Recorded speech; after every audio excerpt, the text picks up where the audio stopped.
Bem-vindos a mais um episódio do podcast Renaturaliza, da plataforma A Naturalíssima. Eu sou a Marcela Rodrigues, conduzo vocês por mais uma conversa para inspirar uma vida mais renaturalizada. E esse é o primeiro episódio que eu trago aqui um tema que marcou a minha transição de vida em busca por uma vida mais natural, um estilo de vida mais consciente, que é o yoga, né? Um tema, uma temática cheia de camadas profundas, muitas subcamadas que a gente poderia conversar, mas hoje a gente vai colocar o yoga para nos apresentar a perspectiva do minimalismo. Como que o yoga nos ajuda a costurar organicamente uma vida mais consciente, minimalista, não no sentido estético, né, do ativismo, do movimento, mas de uma vida desapegada de coisas, mais simples e essencialista. E para isso, eu trouxe o Marcos Rojo, professor de yoga.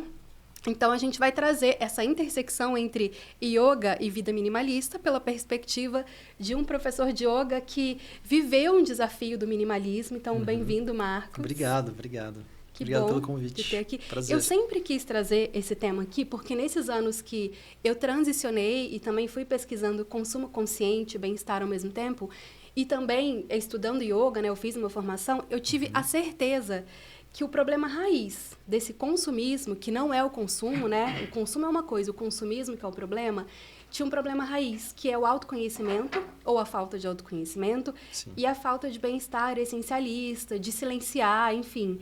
É como que o caos mental muitas vezes nos leva a esse caos de apego por coisas materiais, né? Então, era um tema assim, que eu sempre quis trazer, e também a gente se conectou quando você estava fazendo o seu desafio, que você vai contar depois. Sim. A gente fez uma live juntos, né?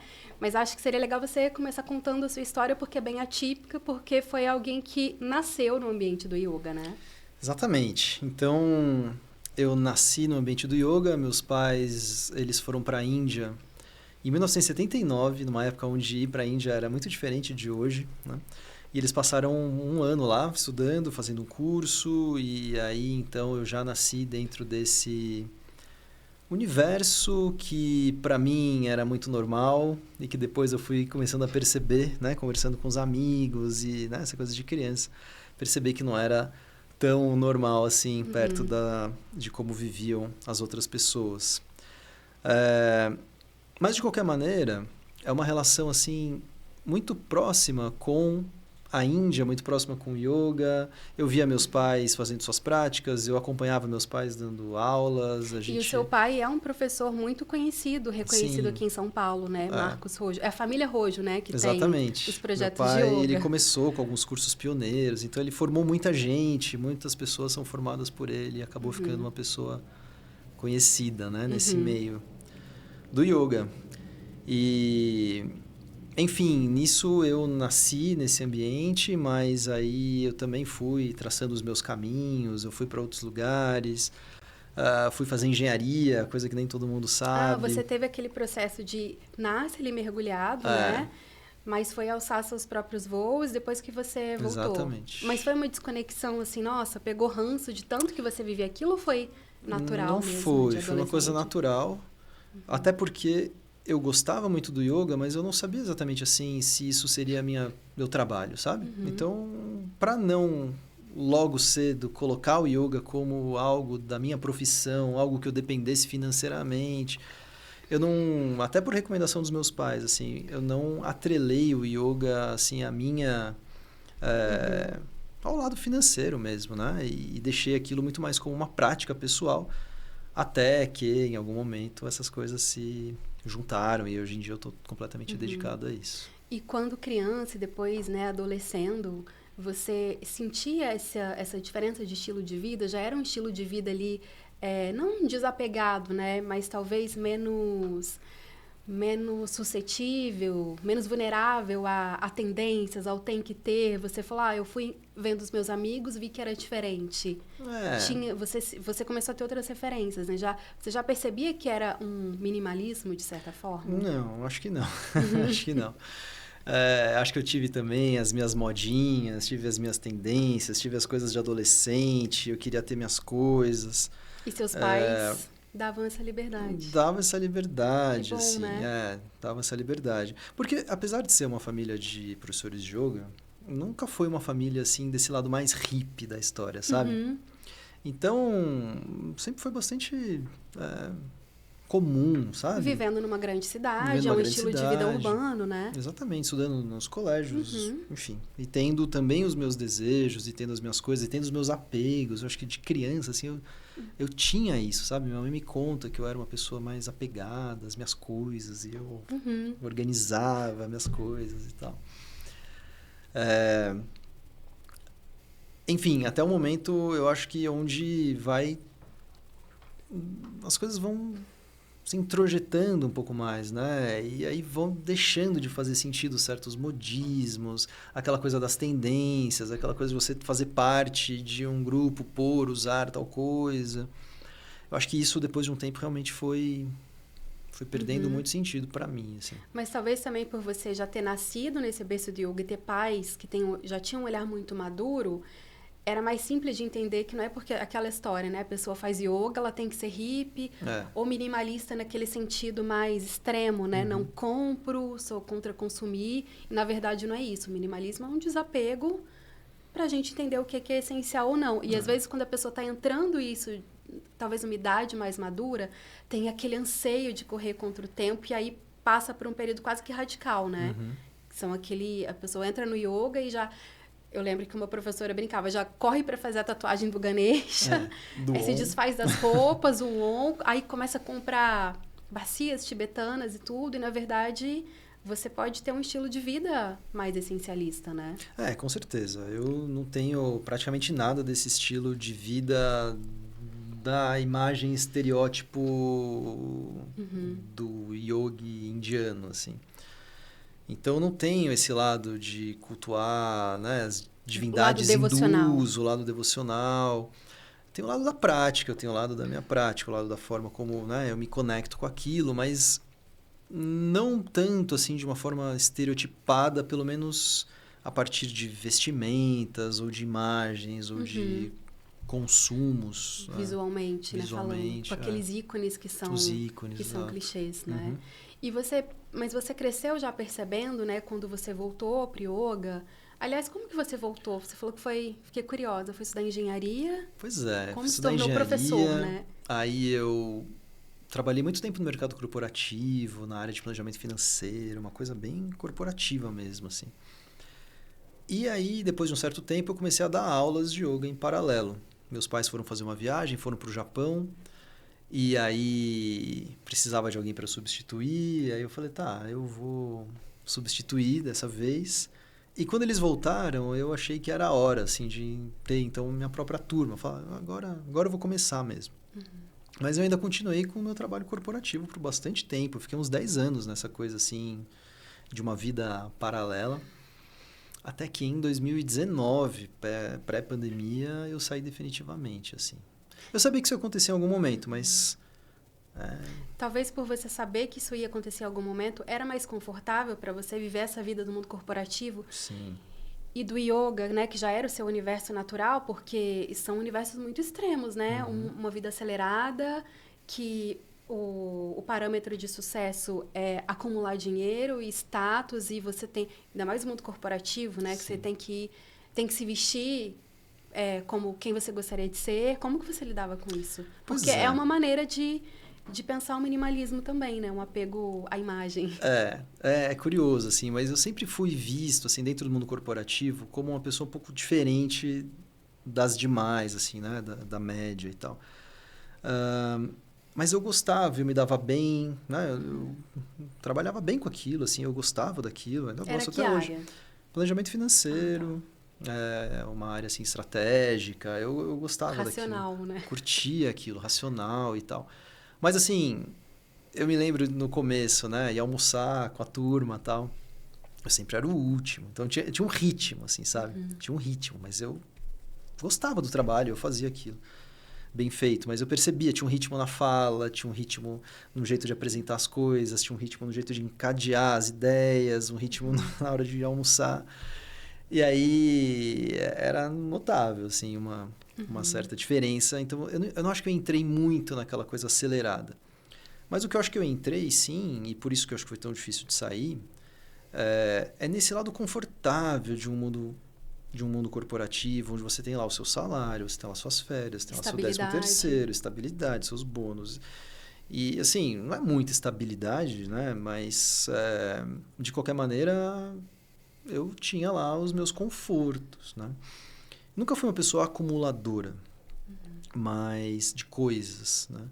Mas eu tinha lá, né? Uma forma de me manter e me sustentar confortavelmente, deixando o yoga também no lugar dele, onde eu fazia minhas práticas, dava minhas aulas e estava lá e não precisava, né, ganhar nada com aquilo e pronto. Até que mudou. Até que as coisas mudaram. E teve um plim-plim, assim, uma faísca que fez mudar? Já tinha há um certo tempo, porque é curioso, assim, eu, apesar de gostar do mundo corporativo, eu nunca achei que aquilo me realizava, sabe? Que uma carreira me realizaria. Então eu sempre pensei, falei, poxa, mas eu vou chegar lá, tal, com os meus, sei lá, 60, 70 anos, não sei, e vou olhar para aquilo e falar, nossa, você fez uma bela carreira, você virou um presidente de uma empresa.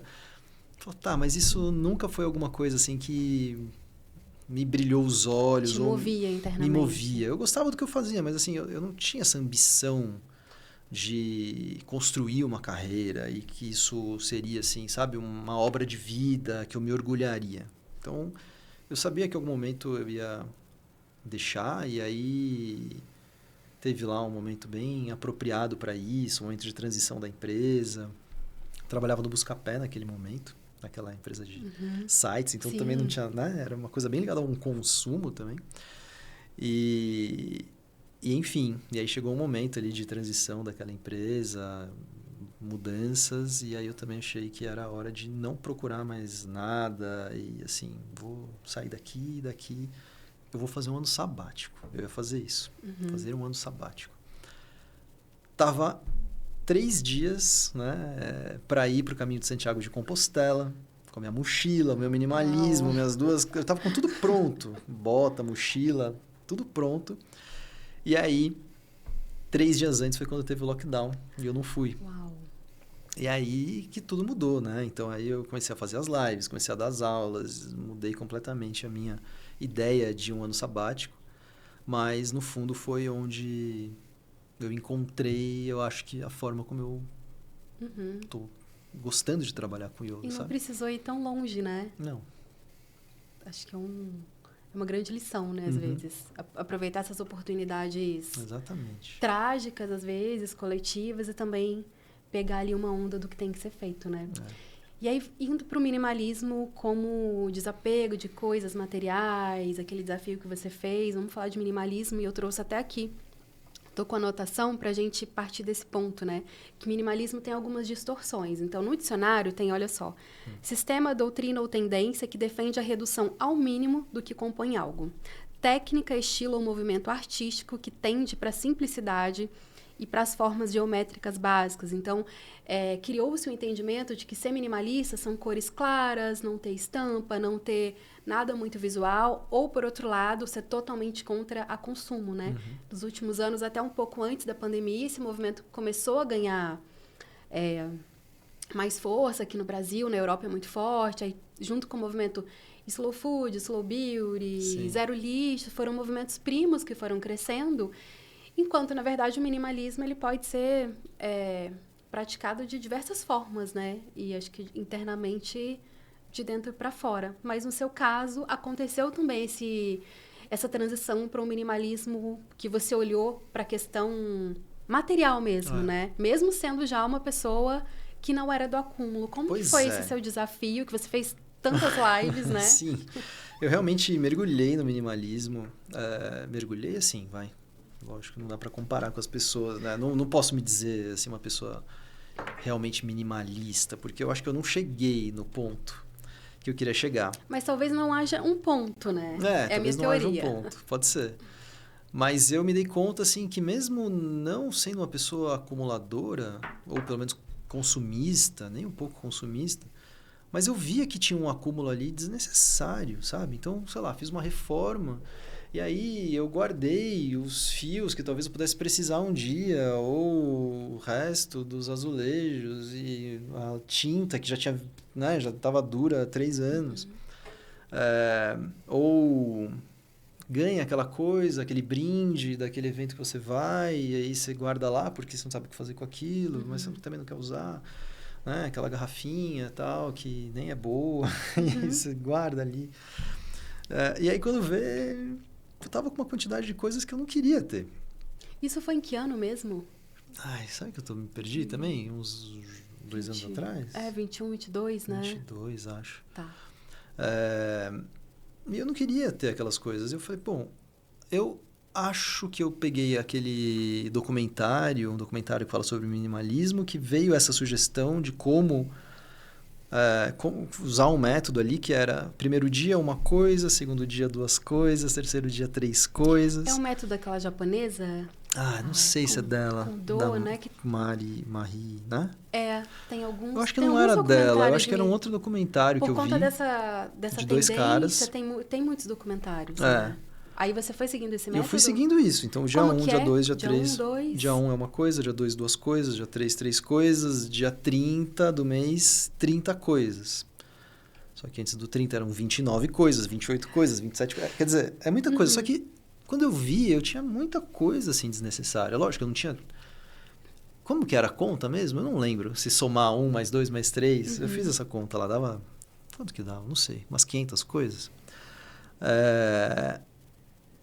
Eu sei que, assim, lógico, eu não tinha 500 coisas grandes de valor, mas, assim, tinha coisinhas pequenas, bobinhas, e na hora que você vai vendo, juntou tudo aquilo e ainda tem mais, né? Então, daria para fazer mais disso. Você fez os 30 dias. Fiz os 30 dias. Eu acho que eu tive essa conexão com você de ver o Instagram e depois a gente fazer live na época dos fios. Foi, não foi? E todo mundo guarda muito fio, né? E aí eu tava até pensando, quando que isso é um apego também dessa questão da permanência versus impermanência, né? Eu vou guardar a tinta porque aí vai que eu precise. Por que eu não posso passar para alguém que talvez... Né? Tem algum amigo que está fazendo uma reforma? Tem algum amigo que tem isso ou aquilo?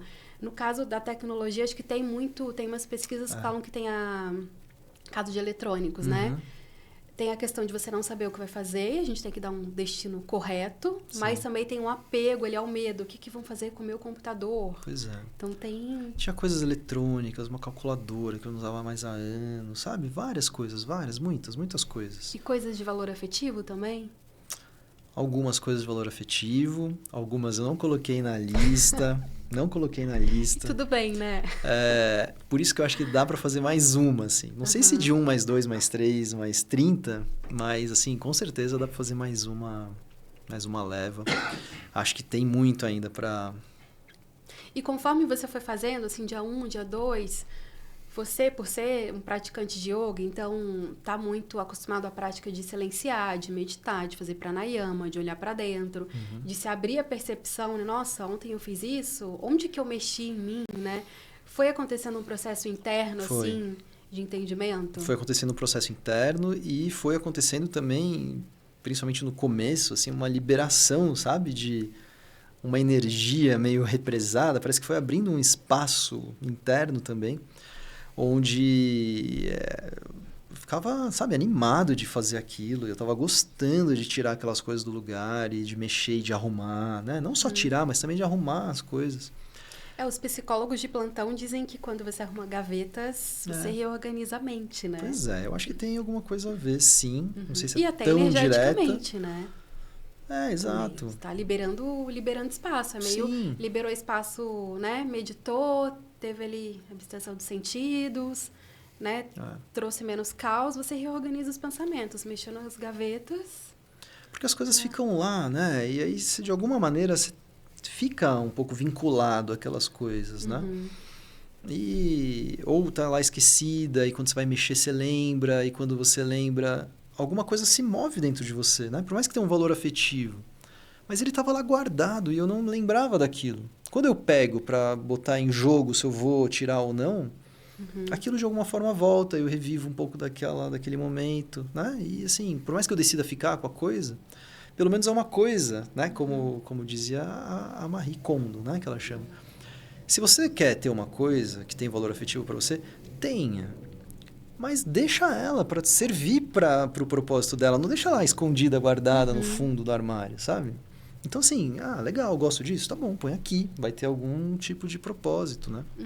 Talvez esse minimalismo mais real, pé no chão, né? Que é possível para todo mundo. É muito sobre a gente colocar significado nas coisas que a gente tem, do que só ficar naquele desespero irreal de, nossa, eu não posso comprar mais um brinco, eu preciso doar, ficar todo mês fazendo desapego do guarda-roupa, né? Sim. Acho que é bem por aí. E você vai falando, eu vou lembrando, né, das coisas que eu tenho em casa. Eu já lembrei de 2 tigelas tibetanas que não sei como que racharam. Sim. Eu falo, como que eu vou jogar fora? Pois é. São lindas, né? São indianas. Não um lixo. Aí uma eu usei para pôr cristal dentro, Isso. que tá lá no canto. O outro, meu filho fica brincando. E a gente tem que colocar as coisas para ter uma função, né? E tinha alguma coisa que você sofreu, assim, mas mandou embora? Ou algo Não. que você resolveu deixar? Não cheguei nesse ponto, sabia? Eu achei que eu tava com tanta coisa que eu não cheguei nesse ponto de sofrer por algo. E o que você ia fazendo? Você foi alternando, assim, doando, descartando mesmo? Eu evitei descartar ao máximo, mas tinha coisa que não tinha jeito. E procurei algo que eu também tinha dificuldade. Assim, fui pedindo várias dicas, as pessoas foram me ajudando para onde destinar, onde doar. Então, eletrônicos tem tal lugar que busca roupas, né? Assim, enfim, instituições. E aí eu fui destinando. Algumas eu demorei um pouco, sabe? Então, eu retirei, mas deixei lá guardado. Até achar algum destino e depois eu fui destinando. Então, foi um processo, assim, bem natural, orgânico mesmo, sem muito atropelamento, sabe? E foi ótimo, foi ótimo. E tinha muita interação nas redes sociais, né? Sim. E gente que foi fazendo junto, então foi se empolgando. Isso que eu ia te perguntar, assim, que legal. Muita gente foi fazendo, vou aproveitar que você está fazendo, vou fazer também, faz tempo que eu queria fazer isso, então agora é a hora.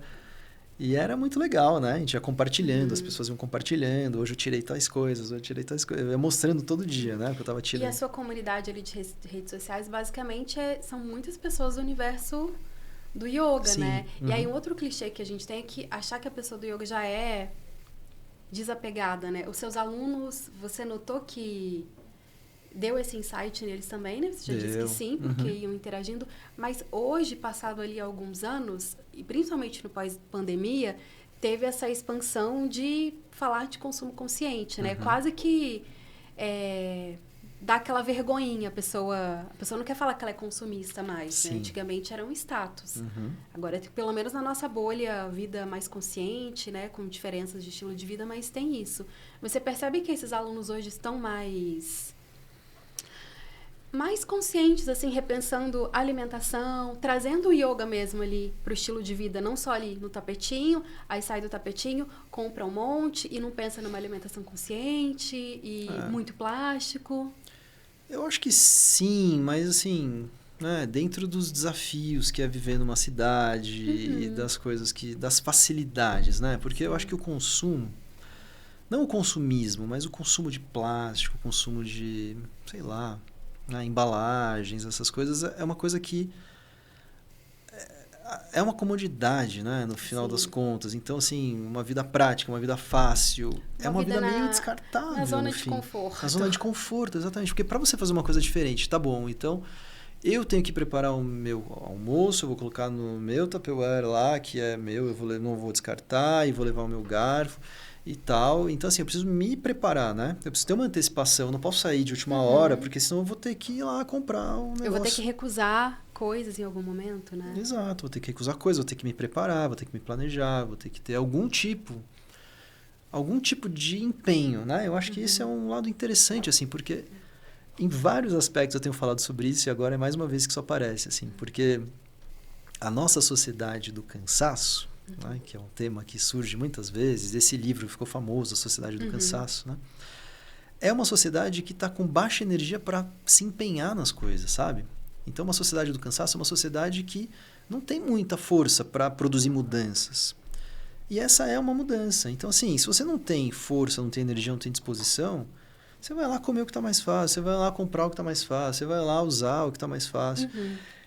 E aí a coisa entra numa bola de neve que é difícil de sair, sabe? Numa rodinha do hamster, né? Uma rodinha do hamster. E aí você precisa, então, sei lá, tirar alguma energia de algum lugar, botar algum empenho, e isso vai te realimentar, te reabastecer de uma outra força, de uma outra potência que vai começar a surgir dali. Mas precisa começar de algum lugar, e esse lugar é difícil. Talvez por isso que algumas pessoas abracem muito uma causa e menos outra. Eu sempre falo que são portinhas de entrada, né? Às vezes uma pessoa vai pela alimentação, ela vai focar muito naquilo. Mas em algum momento ela vai repensar plástico, mobilidade urbana, presença, espiritualidade, porque talvez não seja tão possível nesse mundo de hoje abraçar tudo. E tem que começar, né? Eu acho. Eu sou faz muito super sentido a favor. com isso que eu penso também, de escolhe ali uma porta de entrada e depois os pontos vão se conectando e aí vai costurando esse estilo de vida, né? Até pra gente não ser hipócritas, né? Porque cair na hipocrisia é muito fácil. Eu sou tudo e eu faço tudo. Aí, de repente, uma hora você vai escorregar. E aí, né? Não é bem assim. Então... Que é essa história do ego, que é algo muito presente no yoga. E talvez por isso as pessoas tenham essa expectativa de que as pessoas, principalmente professores, quem está há muito tempo, abraça muito esse estilo de vida, já sejam pessoas que pratiquem tudo, então se surpreendam quando não pratiquem, né? Quando não praticam. Exatamente. Isso surgiu até agora, né? No mês de julho eu estava fazendo uma prática com autonomia para o meu grupo ali. E as pessoas achando que, assim, não, porque você é o professor e é muito fácil você, né? Então você já tem sua prática, você já tem sua disciplina, você é uma pessoa muito focada, muito disciplinada. Eu falo, gente, não é bem assim, sabe? Não é bem assim que as coisas funcionam. Todos temos nossos desafios. Pode ser um aqui para um, pode ser outro para o outro, mas assim, todos temos nossos desafios. Então, tirar um pouco desse estereótipo e normalizar, sabe? Pessoas normais, professores de yoga, são pessoas também ali. Tem as fraquezas mentais, né? Tem os nossos desafios, né? É que talvez também, aí por outro lado agora, né? Trouxe esse ponto que tira a pressão, mas um outro ponto que eu acho que traz a expectativa é que o yoga tem essas premissas, né? Se a gente for olhar para os yamas, niyamas, que já sugerem que se você ler os textos clássicos, está praticando, nossa, eu vou ser ali, tipo, ahimsa. A não violência eu vou praticar na alimentação vegana, eu não vou ter mais autocompaixão comigo. Eu vou cuidar do planeta porque eu não quero ser violento com o planeta. E, na verdade, é um processo de internalizar tudo isso, né? Exatamente. Inclusive, tem um desses, né, que chama aparigraha, que é justamente o não apego às posses. E que é interessante porque a parigraha dá origem, assim, tem uma relação com a palavra em português agarrar, né? Olha, nunca tinha escutado. Tem algumas palavras que associação. têm essas associações, porque, enfim, essa coisa linguística, né? Que eu não vou saber explicar. Mas origens, né? De uma mesma raiz, do sânscrito, raízes indo-europeias, enfim. Então tem o aparigraha ali dentro dos Yoga Sutras de Patanjali como sendo uma dessas recomendações, né? E que tem justamente a ver, assim, com isso. Uma vida simples, basicamente. Simples de posses mesmo, de coisas materiais. Mas muitas vezes o aparigraha, ou o desapego, ou... Né? Porque tem outras palavras para o desapego também. Mas essa coisa de não posse, ela também tem a ver, assim, com a forma como você se aposta das pessoas, né? Ou como você toma o tempo das pessoas. Então, você pega lá uma pessoa no elevador, você fica falando com ela, você nem sabe se ela quer te ouvir. Sabe? É um apego também àquela atenção, né? Você está pegando o tempo daquela pessoa, você nem perguntou se ela está ali disponível. E acho que isso vale em muitos aspectos, né? Não só em questões materiais, mas nessas relações, nas ideias das pessoas. A gente vê muito isso hoje em dia, né? A pessoa pega uma ideia ali do outro, poxa, e pega como se fosse para ela ali. Então, tem... Acho que esses níveis de consumo, assim, né? Que a gente também tem que tomar cuidado de uma forma geral. Níveis de apego. Até porque a gente consome coisas, mas consome informação, consome entretenimento. Talvez seja esse minimalismo, acho que ter trazer essa visão de mundo mais filosófica e abrangente, como você trouxe pro aparigraha. Falei certo? Falou. Deu um branco agora. Que não é aquele clichê, tipo, não vou comprar mais... vou ficar 1 ano sem comprar roupa. Qual que é o propósito disso, né? Se eu só fizer isso, sendo que tem tantas outras práticas, né? E aí acho que é muito sobre também ter uma mente menos caótica para conseguir enxergar onde que eu vou praticar isso. Eu não tinha essa associação que você fez, né? Do tempo das pessoas. Sim. Acho que tem muitas associações, né? Tem alguma outra que você abriu apego? Apego a quem se é, talvez, né? Porque a gente vive num momento de transição. Muita gente fazendo transição de carreira, de vida. E aí fala-se que os obstáculos, talvez até isso, né? Que você falou, que a gente está numa sociedade que não consegue ter energia para fazer grandes mudanças. Será que é porque também não está apegada ao conforto, mas a quem se é, ao que acredita que tem que ser, não está aberto ao novo? Também é uma forma de simplicidade. Exatamente. E eu acho que assim, é importante uma questão que também vem do yoga, que é a palavra svarupa, né? Que significa a sua verdadeira natureza, a sua verdadeira forma, aquilo que você de fato é, né? E quando a gente se aproxima um pouco, eu acho que eu estou bem longe ainda, mas assim, pelo menos quando você começa a se dar conta de que tem alguma coisa, né? Deixa de fazer tanto sentido esses elementos externos, porque eu acho que são meios de,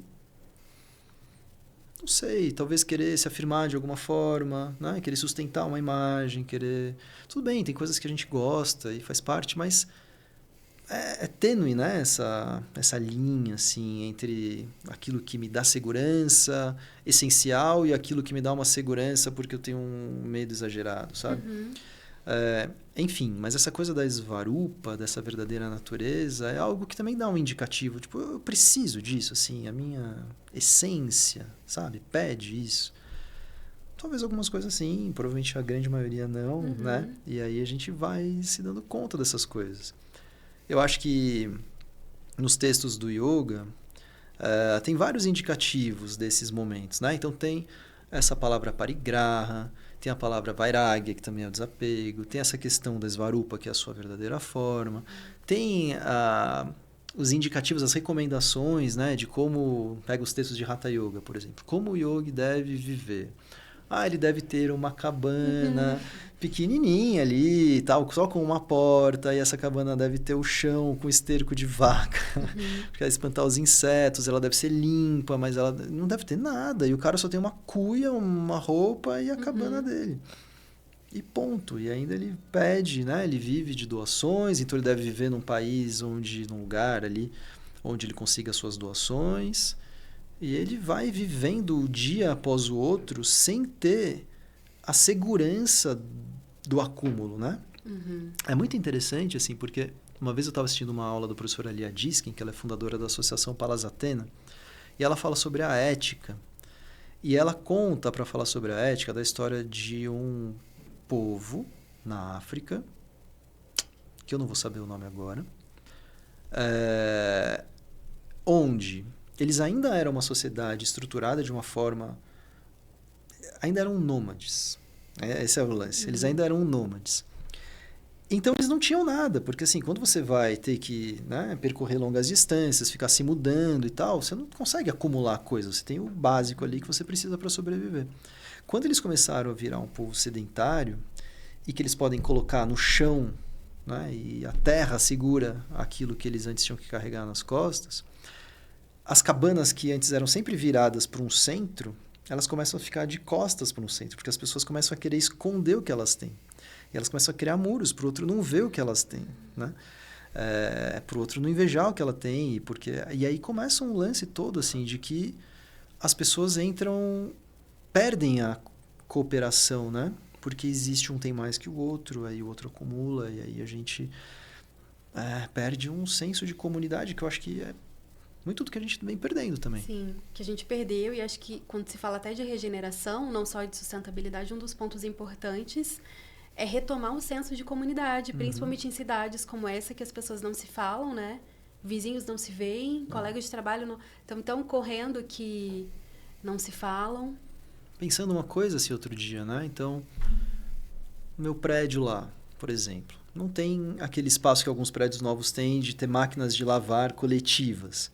Então, todo mundo lá deve ter sua máquina de lavar. Isso não tem sentido, esse tipo de coisa, sabe? Sim. Não tem sentido. E às vezes se uma estraga, a gente tá em São Paulo, pô, eu acho que é muito difícil as pessoas terem aqueles vizinhos assim, a não ser que você tá ali no mesmo bairro há muito tempo. Me presta alguma coisa? Eu tive essa experiência com uma vizinha no prédio que eu morei que às vezes eu pedia panela, assim, eu doava planta, mas era um caso atípico ali, que eu não vejo muito. Então, acho que é um senso de comunidade. Surgiu até um aplicativo uma época que é o Tem Açúcar, se eu não me engano. Eu acho que ele até fechou. É verdade. Mas ele traduz muito isso, que era para as pessoas comprarem menos. Às vezes você precisa de uma chave de fenda, mas você...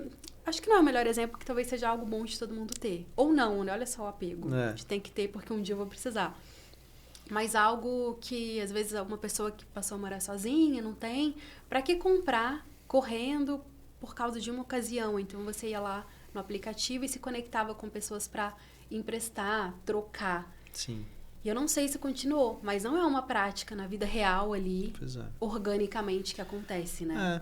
Porque se a gente pensar também o desapego, o minimalismo de uma forma individualista, talvez não faça tanto sentido também, né? Talvez seja uma questão meio coletiva mesmo. E aí, se todo mundo coopera de uma forma melhor, ou pelo menos dentro de um grupo, você pode ter menos coisas, porque tem ali, né? Não vai faltar. Enfim.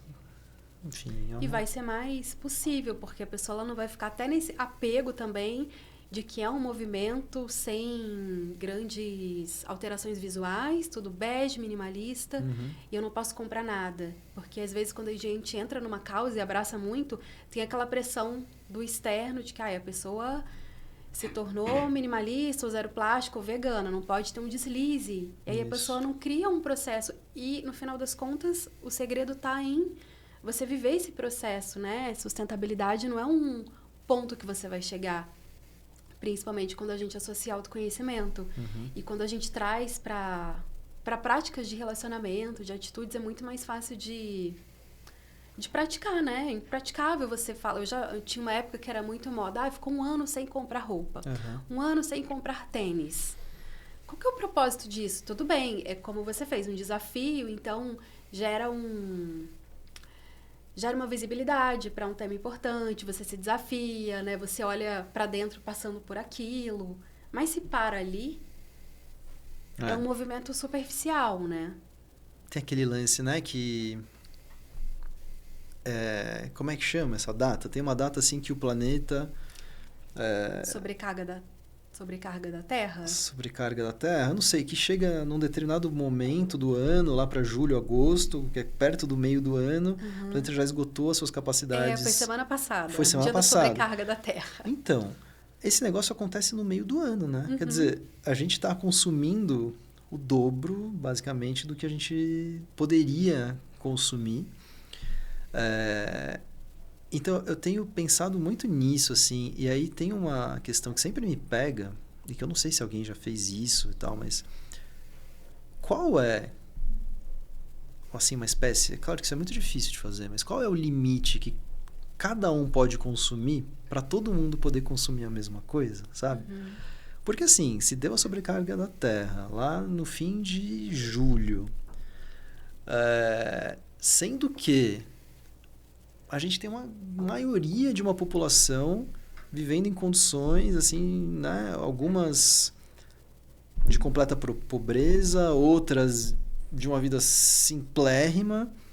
Ou seja, esse consumo todo da metade da Terra... E algumas poucas acumulando, né? Elas estão na mão de pouquíssimas pessoas. Sim. É muito louco isso. Então, assim... Eu fico pensando mesmo, tá bom, se 8 bilhões de pessoas forem consumir tipo, de forma bem igualitária, qual seria a medida, assim? O que a gente poderia ter? Sim. Quantas camisetas eu poderia ter? Quantas, sabe, eu poderia ter? Para que todo mundo pudesse ter igual. Eu fico pensando nisso, assim. Não sei se tem uma resposta. Não sei se tem algum cálculo que tenha a ver, pegada de carbono, talvez, mas é algo que só de pensar já faz a gente para uma camada social, né? Que tem essa discussão toda, sustentabilidade, consumo consciente, só em ações individuais, às vezes vira perfumaria.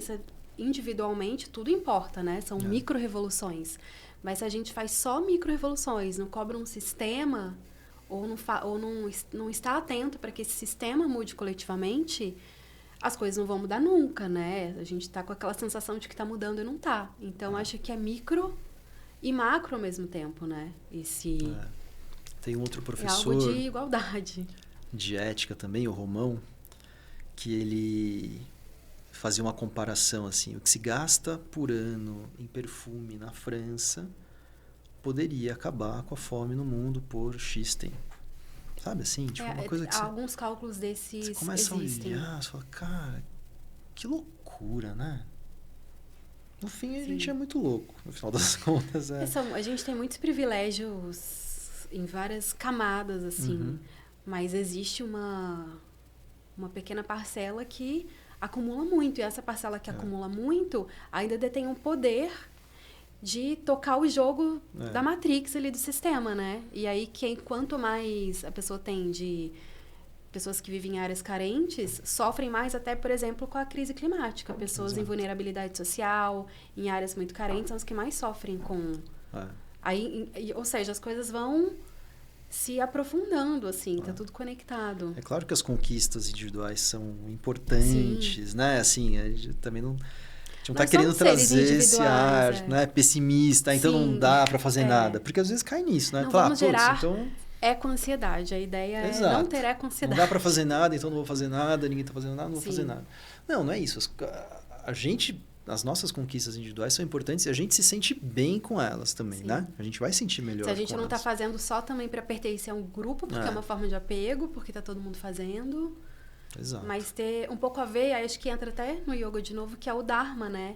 São tantas causas. Se a gente quer abraçar todas e não faz nada direito, porque tem que fazer, às vezes não tenha tanto impacto. Mas é entender um pouco desse Dharma, assim, é o advogado que quer fazer algo para o consumo consciente, para um mundo mais igualitário, para a sustentabilidade. Não necessariamente ele vai virar o professor de yoga se aquele é o dharma dele. Exato. Sei lá, ele vai trabalhar com justiça climática, ou ele vai trabalhar na vara de família, mas vai ser um advogado com mais empatia, com mais escuta, que, sei lá, é um artista, uma celebridade, vai continuar sendo celebridade, mas vai usar a voz para uma causa e não vai ter esse apego da imagem, né, de mostrar só porque é jovem, padrão estético real e roupa de marca porque é melhor. Acho que essas pessoas podem ir desconstruindo isso em áreas diferentes, né? Exato. Porque senão tem essa ideia, né? Todo mundo quer ir ou morar na montanha. Eu já tive isso, né? Já dei aula de yoga. E aí eu vi que eu tenho outro caminho até... Eu ainda vou... Talvez eu tô descobrindo outros dharmas dentro de mim. Eu tive que dar pausas, né? Mas o que eu queria dizer era isso do dharma, de você pausar para sentir assim, nossa, qual que é a minha missão? Porque no final das contas, pensando até em espiritualidade, a gente veio com dharmas e missões que é individual, né? Pro macro. Exato. Não sei nem se eu cortei o raciocínio, porque eu falei do dharma e comecei a falar. Não, eu acho que sim. Eu acho que é isso, complemento o que a gente estava falando, nesse sentido de que pega uma coisa e faz bem feita, assim, né? Porque se aquilo está alinhado com o seu propósito, também vai ser uma coisa mais natural, uma coisa menos forçada, uma coisa assim que, né? Não aquela pessoa amargurada por querer abraçar todas as causas do mundo, porque também é complicado esse lugar, né?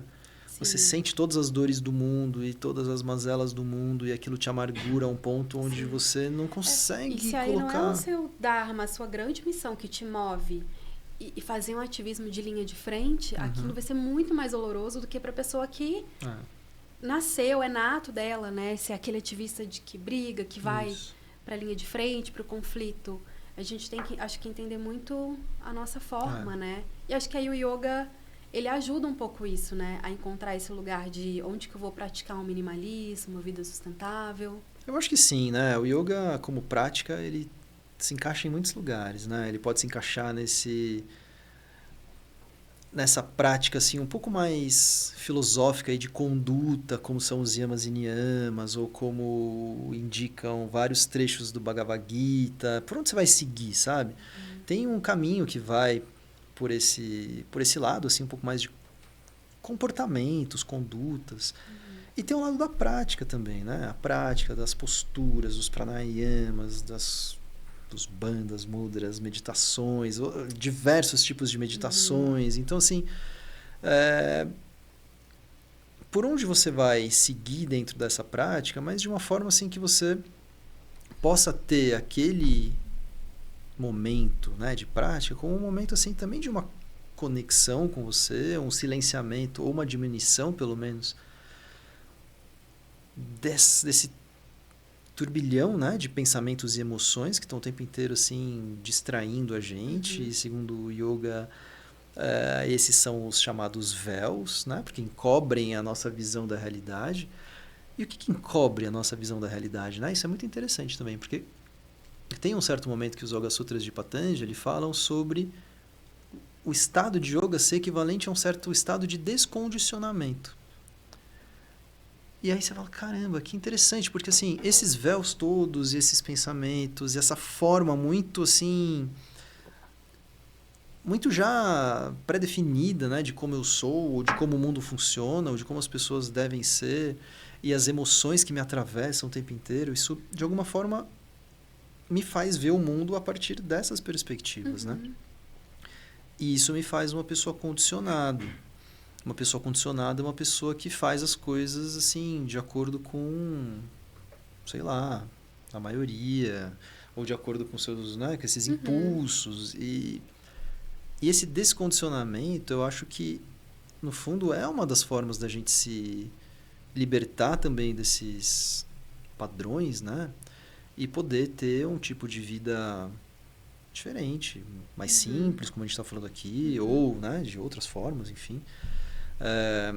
Mas essa questão do condicionamento é muito interessante. Você faz isso porque você está condicionado a fazer, né? Normalmente sim. E aí como é que a gente lida com essa... Sim. Com isso, é muito, né? sobre também vou silenciar, desacelerar, né? Porque numa rotina muito agitada a gente não consegue perceber, talvez, o que está condicionado ou não, o que é essencial ou não. Então, talvez você diria que para uma pessoa que está começando uma transição para uma vida mais minimalista, pense em fazer um desafio, tipo, você fez, não talvez nessa metodologia, mas está escutando aqui o episódio, eu vou chegar em casa, por exemplo, vou desapegar da minha tigela, por exemplo. Sim. A meditação é um bom caminho de dentro para fora para começar? Eu acho. Né? Eu acho, porque eu acho que a mudança, ela tem que ser dos dois lados, né? De dentro para fora e também ela vem de fora para dentro, assim. Acho que essa coisa só de dentro para fora, claro, é interessante, mas se a gente também não deixa entrar as coisas que vêm de fora para dentro, né? A gente fica seres assim um pouco impermeáveis ao mundo. E para a energia do fazer, que é a energia do mundo material também, né? As coisas estão nos atravessando, elas nos impactam. Então, assim, a gente faz de dentro para fora e também a gente recebe de fora para dentro e transforma isso, né? Mas eu acho sim que a prática da meditação ajudaria muito alguém que está querendo começar a ter uma intenção, assim, um pouco de a diminuição. intenção é uma palavra que eu uso muito, assim, quando eu vou falar nos meus conteúdos. E nem estava no roteiro, mas eu lembrei agora que eu tenho um manifesto que tem muito a ver com isso, que é o Mais Rituais, Menos Coisas. Que foi muito uma percepção dessa minha transição de vida e também pesquisando consumo consciente, já tendo feito yoga há muito tempo, sendo praticante, que no final das contas, se a gente não ritualiza e desacelera, a gente fica mais apegado a coisas para a gente se sentir bem. Então, se eu ritualizo, desacelero, né, olho para dentro, percebo o que é essencial, eu vou ficar menos apegada a coisas, né? Eu não vou precisar de coisas para me sentir bem. Eu gostei muito disso, assim, porque o ritual, ele dá sentido ao tempo, sabe? Ele dá sentido ao tempo. E muitas vezes a gente procura as coisas para dar algum sentido àquilo, né? E eu acho que se a gente consegue dar sentido de uma forma mais ritualística, de uma forma, assim, mais interna, a gente realmente vai ter que se apoiar menos nas coisas que normalmente... Sim, que às vezes a gente adquire sem necessidade porque foi impactado por uma propaganda, internet, e aí no momento de ansiedade, vulnerabilidade, é comprando, né? Então, seja comprando comida, comprando roupa, que eu acho que está muito nesse centro do consumismo, porque é status e coisa e conforto ao mesmo tempo. E se eu tenho ali rituais, né? Eu vou respirar no meio do dia. Eu vou fazer um ritual na natureza, eu vou pisar na grama, né? E aí eu tenho até o baralho de rituais por conta desse movimento, desse manifesto, que são vários rituais para a gente lembrar de ritualizar a rotina. Então, eu ritualizando a rotina, eu vou ter ali minhas válvulas de escape e vai ser uma forma de construir um cotidiano mais intencional, né? Exatamente. Que aí eu queria chegar, uma vida mais intencional. Ela não vai ser contra consumo, mas eu vou ter intenção até no que eu vou consumir, né? Tudo vai ter uma intenção, que é o significado. Tudo vai ter uma intenção, tudo vai ter um sentido, tudo vai ter um lugar, um propósito, né? E não são, assim, as coisas descartáveis que vão sendo jogadas. Eu gosto muito de um trecho, esse Byung-Chul Han, né? Que é o autor da Sociedade do Cansaço. Ele também tem um livro que chama O Desaparecimento dos Rituais. Sim. Que é muito legal, né? Sim. E aí ele fala dessa coisa, assim, que tem um trechinho que ele diz assim, que é bom quando o tempo que passa não parece que nos desgasta e destrói como a um punhado de areia, mas é um tempo que nos realiza. Né? E se a gente começa a perder o sentido das coisas, começa a perder o sentido do tempo, começa a perder o sentido... Parece que a gente está vivendo de uma forma assim que a gente vai se desgastando e tipo, a gente vai escorrendo como um punhado de areia mesmo. E talvez a questão seja... Como é que a gente faz do nosso tempo um tempo de valor, né? Pra gente não ter que se apoiar nos valores que não são valiosos de verdade, né? E que às vezes a gente acaba sucumbindo, às vezes não são nem valores tão ruins ou não tão valiosos, mas não são nossos, né? Não é da nossa natureza ali. E a gente adere porque tá todo mundo. E a gente não percebe, né? Vai no condicionamento que você falou. Exato. Então, e quando eu fui tendo esses entendimentos... Para mim, eu atribuo muito ao yoga, sabe? A visão de mundo que o yoga trouxe, assim, de entender que essa questão do consumo consciente, do minimalismo, da sustentabilidade, ela precisa andar muito junta com essa regeneração interna, né? Talvez seja ali um equilíbrio, né? É legal que a gente está falando muito de yoga, e ao mesmo tempo a gente está falando de um lado bem estilo de vida mesmo do yoga, né? Não está falando da prática ali exatamente, mas é uma prática também, sabe? Eu acho que é uma coisa que tem que estar essas o yoga no estilo de vida, né? As condutas diluídas, talvez não de forma tão perfeita, mas que vão inspirando as nossas intenções, talvez, né? Exato. E que vão, eu acho que assim... fazendo cada vez mais sentido à medida que há um envolvimento com esse tipo de prática, né? Vão fazendo cada vez... Porque não adianta muito a gente querer se convencer, né? Eu li um livro e agora eu me... Em geral, isso não dá muito certo. Eu me convenci, agora eu vou fazer, vou mudar. A gente só muda mesmo quando, de fato, existe uma transformação interna, né? A gente precisa incorporar aquilo. E aí... nos falta muito corpo hoje em dia. A gente está muito distante do nosso corpo, então a gente não incorpora as coisas.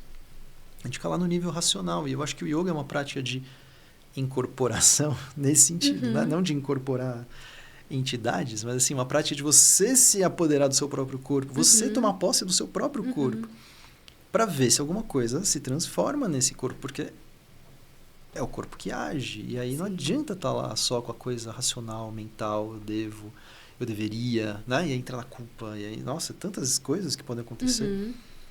Né? E acho que a gente está nesse momento de todo mundo ter voz na internet, todo mundo... E aí vai gerando essa ansiedade do tem que, né? Todo mundo tem que, principalmente em momentos de urgências climáticas, crises coletivas, um monte de tragédia. Então, todo mundo quer compartilhar a fórmula que lhe faz sentido, mas às vezes não faz sentido para outra pessoa, e aí ninguém vai sustentando, seja essa vida sustentável, essa vida minimalista, essa vida de fazer yoga todo dia. Não deu para fazer yoga no tapetinho, vamos fazer na conduta. Faz um pranayama antes de dormir, faz rapidinho ao acordar. Acho que aí... Mas no final das contas, para quem está muito perdido nessa, eu sempre acho que o yoga ele traz essa cadência, né? De tomando posse, como você falou, do corpo e dissipando um pouquinho o caos da mente, aí dá para começar a perceber o essencial. E aí percebe até o quanto que o excesso de coisas também, por sua vez, atrapalha a nossa mente, né? Se eu sento para trabalhar e eu tenho um bebê, né? A casa tá um caos, assim, e eu não sou muito organizada. eu vejo quanto que aquilo me deixa com menos raciocínio. Então tá tudo ligado. Tem um outro professor, Jorge La Rosa, que ele é um espanhol, e ele fala da importância de produzir gestos de interrupção. Que a experiência, ou a nossa relação com uma vida com mais significado, assim, né? Mais pautada pelas experiências vividas, ela requer um gesto de interrupção. E esse gesto de interrupção é uma simplicidade. Ele é um parar, olhar devagar, para sentir devagar, para pensar devagar. Ele é um slow living, assim, de uma certa forma. Porque, aliás, isso é uma coisa bem interessante, assim. Porque o yoga, se a gente não tomar cuidado, a gente fica falando do yoga, mas não existe o yoga. Existe uma forma de se praticar o yoga, que são diversas, né? E se a gente não tomar cuidado, assim, uma boa parte desse yoga que a gente fala tanto, ele já foi capturado pelo consumismo. Ele está completamente absorvido. Coisificado, mercantilizado. Já está mercantilizado, coisificado, marketilizado, já está tudo aí. Então, é muito fácil a gente também entrar no yoga, nesse yoga, sem ter que abrir mão de nada. E aí ele faz parte do meu estilo de vida corrido, e ele faz parte do meu estilo de vida onde eu preciso superar meus desafios, eu preciso adquirir performance. E eu entro na prática de yoga, acho que eu estou fazendo uma coisa assim muito diferente, mas na verdade eu só estou reproduzindo. O yoga foi absorvido por esse meio de vida. E aí a gente não está transformando absolutamente nada, com uma ideia de que tá, que é pior ainda, né?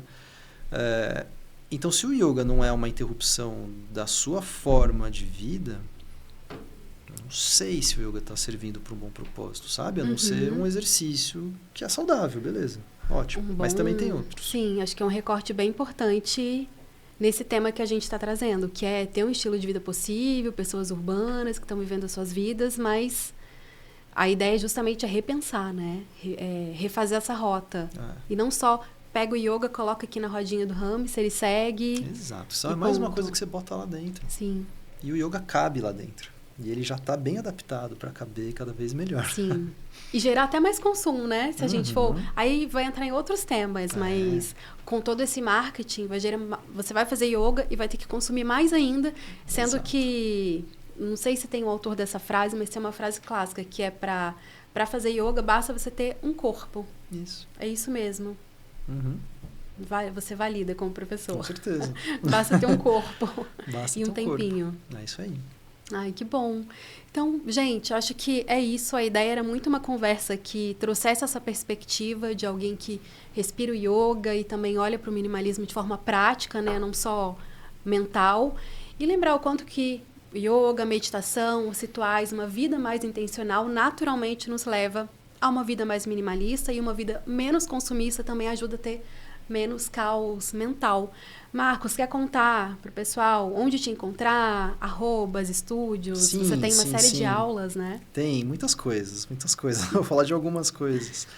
Em primeiro lugar, eu espero que essa conversa tenha feito sentido. Para mim fez muito, eu gostei muito. Obrigado pelo convite. Espero que ajude, né, a trazer reflexões e transformações. Meu nome é Marcos com U, então o meu Instagram tá lá no Marcos Rojo, R-O-J-O, né? Marcos Rojo. E lá tem muitas coisas. E também tem o meu YouTube, Marcos Rojo, Yoga, onde tem muitas aulas disponíveis. Temos um aplicativo também, Rojo Yoga, que você pode entrar lá, fazer download. E tem várias aulas abertas e gratuitas. Enfim, eu estou muito focado em pranayama hoje em dia. Então, eu acho que essa coisa da respiração está me pegando muito forte. Eu tenho conduzido isso e tenho priorizado isso nas minhas práticas. Mas é isso, né? Dá uma espiada, se quiser mandar mensagem, continuar essa conversa. Eu acho que essas trocas são sempre muito legais. E eu acredito muito numa construção também de uma relação com as pessoas que praticam comigo, com os meus alunos. Eu também não acredito no imediatismo da transformação. Eu acho que a coisa ela é, né, a base de uma regularidade, de uma relação, de uma troca. Acho muito importante ouvir as pessoas. Enfim, então vou adorar se alguém quiser mandar seus comentários. Ótimo. Até para saber, né? Como é que essa conversa reverbera quem está ouvindo. E depois eu faço algum conteúdo também, provavelmente lá no Instagram, né, de sempre, da nossa plataforma A Naturalíssima, e tem um novo agora que é renaturaliza.podcasts, que a gente vai colocar os cortes, sobre todas as referências que nós citamos sem aprofundar, porque eu não lembro editor, o nome do livro ou do autor exato, porque eu acho que gera muita referência, né, para nutrir quem está procurando esse tema. Mas muito grata. Espero você de novo pra gente falar de pranayama, que é um tema que eu amo, que ótimo. eu acho que de tudo que eu aprendi no yoga, o pranayama, assim, é algo muito revolucionário, até pensando em longevidade, que é um tema que a gente vai falar muito. Então, a gente continue a nossa conversa e em breve temos próximos episódios.